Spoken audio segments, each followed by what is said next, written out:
Sir VFX ఇండస్ట్రీలో రాగానే కొంచెం ఏమన్నా భయపడ్డారా సార్? అంటే ఏమన్నా కొంచెం రూల్ చేస్తుందేమో? ఏఐ కంపల్సరీ రూల్ చేస్తుంది. ఓకే. కాకపోతే విఎఫ్ఎక్స్‌ని రీప్లేస్ చేసి ఏఐ ఉండదు. విఎఫ్ఎక్స్‌కి హెల్ప్ అవుతుంది ఏఐ. 100% ఏఐ అనేది చాలా యూజ్‌ఫుల్ టూల్. సో కొంతమంది డైరెక్టర్స్ కూడా విఎఫ్ఎక్స్‌ని కొంచెం పక్కన పెట్టి డైరెక్ట్ ఏఐ యూజ్ చేసుకున్నారు కదా సార్. అదేమన్నా కొంచెం ఇబ్బంది అవుతుందా సార్? ఇబ్బంది ఏముంది? ఒక అడ్వాన్స్డ్ టూల్ వచ్చినప్పుడు దాన్ని యూజ్ చేసుకొని చేసుకోవాలి. ఫైనల్‌గా ఏంటి, మనము ఏదైనా ఒక ఆర్ట్ ఫామ్ చూపిస్తున్నప్పుడు అది ఆర్ట్ ఫామ్ ఆడియన్స్‌కి నచ్చితే చాలు. మనం ఏఐలో చేస్తే ఏంటి, లైవ్ షూట్ చేస్తే ఏంటి, ఎలా చేస్తే ఏంటి. ఇప్పుడు మీ వర్కింగ్ ఎక్స్పీరియన్స్ మొత్తంలోని ఇది క్రియేట్ చేసినప్పుడు చాలా బాగా ఎంజాయ్ చేశాను, మోస్ట్ సాటిస్ఫైయింగ్ నాకు ఇచ్చారు అన్నది ఏమైనా ఉందా సార్ మీ ఫిల్మోగ్రఫీలో?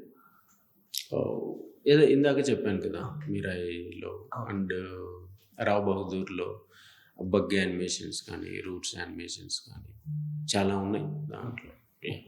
ఫ్యూచర్ ప్లాన్స్ ఏంటంటే, అంటే ఫ్యూచర్ ఫిల్మ్స్ కానీ ఫ్యూచర్ ప్లాన్స్ నెక్స్ట్ 5 yearsలో I want to do this. ఇదే ఇందాక చెప్పినట్టు ఒక ఏఐ హైబ్రిడ్ విఎఫ్ఎక్స్ లైవ్ అన్ని కంబైన్డ్గా ఒక ఫిల్మ్ చేయాలని ప్లానింగ్. సో టోటల్గా అందులో మొత్తం అంతా విఎఫ్ఎక్స్ ఉంటుంది సార్? విఎఫ్ఎక్స్, ఏఐ, లైవ్ అన్ని మిక్స్డ్. కొంచెం లైవ్ పార్ట్ తక్కువ ఉంటుందేమో. బట్ మీరు సజెస్ట్ చేయాలంటే బెస్ట్ విఎఫ్ఎక్స్ ఫిల్మ్స్ ఒక 5 చెప్పండి సార్. హోల్ సినిమాగా చూసుకుంటే, not Telugu or English, whatever it is, మీరు విఎఫ్ఎక్స్ని బాగా ఎంజాయ్ చేయాలంటే ఎలాంటి సినిమాలు చూడండి అని?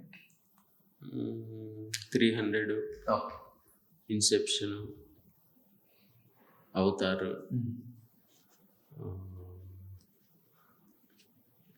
చాలానే ఉన్నాయి. పర్టికులర్గా ఇలా అని చెప్పలేము మేము.